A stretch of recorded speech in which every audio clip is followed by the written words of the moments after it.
All right, so welcome to the future. I'm going to be talking about music's future. Now, this is the future where the Chinese little province in China, they've stopped burning those things with acid to get gold out. And also, we killed all the Mexicans because they're an invasive species. So we move on to artists. Now, this is obviously about music, okay? And I'm going to say that the artists in this future are still not going to be good, and I'm going to tell you why. It's because of the present we have right now, and this is something we need to change. Now, obviously, we have Lindsay Lohan, who, she's the one that makes those music videos where you're watching them, your dad comes up, and you really quick shut the screen. And she has probably the least talent of anyone I know, and I don't even know her. And then we have her sister, Allie, who rides this talent, and she's the one who's making this album. And basically what I'm going at here is that all this music we have today, all this top 40 stuff, is bad stuff for our ears. Okay? Now, what does this do? This influences people when they make their own art, when they create. Now, we just saw Donnelly get up there and create some pretty wacky art, which is, I think, good. And I think that that is influenced by Dr. Seuss, who most people would say that's good art. Now, when we have bad art, we see that actually both these pictures are pictures of Obama, and he only had 2 colors. So, but still, we can tell that one of these pictures is playing on the iconic Obama picture, and it's well influenced, while the other picture is obviously most people would say that's bad art. And I'm talking to you today about why, well, first I came to this realization. First of all, the realization was that there are good artists, but they're hiding, and we have to find them. And so I was able to find them. Now, here's a problem, because we have these 3 albums, and I bet none of you guys are going to know. So it's like, stop me if you've heard this one before. Radiohead, Kid A, probably none of you. Clap your hands, say yeah. That's a band. Okay, but how many of you listen to it religiously? That's good. That's good. I love you. And then Neon Bible by Arcade Fire. Now, all of these should be what's top 40, but it's not. What's top 40 is If You Seek Amy, which is hilarious. But now, I'm not going to preach to you that you should listen to a certain type of music, okay? I'm not going to tell you that Lord Zeno is God either. But I am going to say that the way we should be getting our music right now is stealing. Now, obviously they've tried to prevent this by putting locks in our CDs, and it hasn't worked. Okay, and iTunes. Now, iTunes is the thing that controls us right now. We are controlled by iTunes. Everyone buys their 99-cent songs from iTunes. Now, what's happened is that iTunes has seen the Pirate Bay and other illegal downloading sites, these torrents, and they've said, you know, oh, we can't deal with this. This is illegal. You can't do this. But the Pirate Bay just laughs it off because they're from Sweden. And if you guys have ever heard of that, it's a country. And basically in Sweden, they have much laxer copyright laws. And so since the website's hosted in Sweden, it's legal. This is Amy Winehouse. She's a house of wine in 2 respects. First of all, she never stops talking, and secondly, she's in rehab all the time. So basically, people have figured out that the Pirate Bay is winning. Okay, the illegal downloading sites are winning, and here's why. Because iTunes with their 99-cent songs, that's more than $0. They came out with Ingenious. They made their songs more expensive, $1.29, still more than no dollars.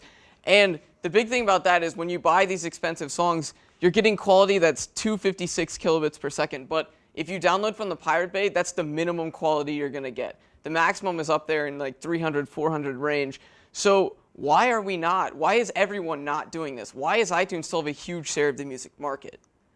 Well, what's happening is we're seeing a huge increase in these illegal downloading sites. I put nothing for each of the 20 million people that's on the Pirate Bay at one time. This is Richard Falkfinger. He's a really weird name. And yes, he looks like that and is wearing a shirt that just says pirate. That wouldn't go over in America, but he's Swedish. Essentially, he is the leader of what's called the Pirate Party in Sweden, and they actually won a seat in parliament in Sweden because they have a political system that makes sense. They didn't get the majority of votes, but they still get 1 seat representation. So there's an entire party based on copyright laws saying that we should be able to share our files, and they won a seat in parliament, like real live, like where Obama would sit if we had a good political system parliament. Now, this moves on to leaks. Leaks are something that Rickard has been able to bring forward to us because artists leak their songs. They leak their music online.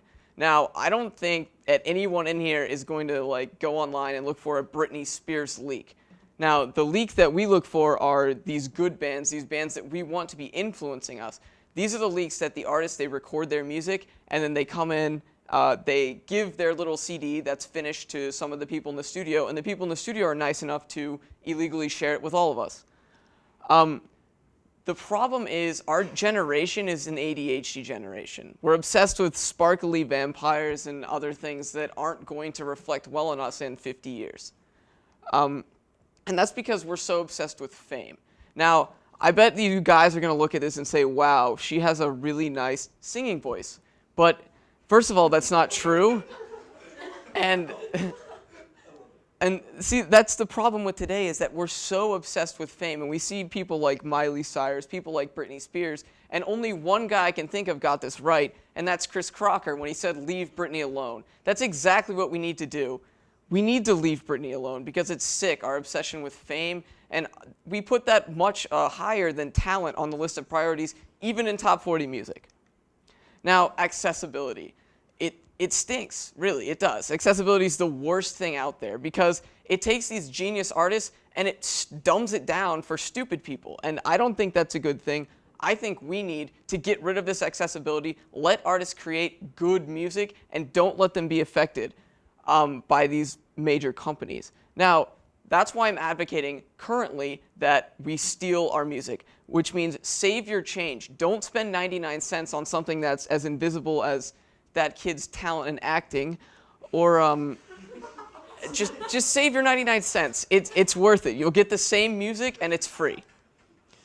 Instead of buying that, let artists be artists on all aspects of art.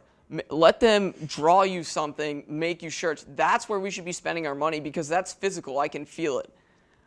So put these shirts on, go to concerts. You know you're at a good concert when it hits you in all aspects, okay? You have the visual, you have the audio, you have everything. And when you're at a good concert, that's where the talent comes in. That's where you know they're really talented. They're not changing their voice with special microphones and you can't see their belly button.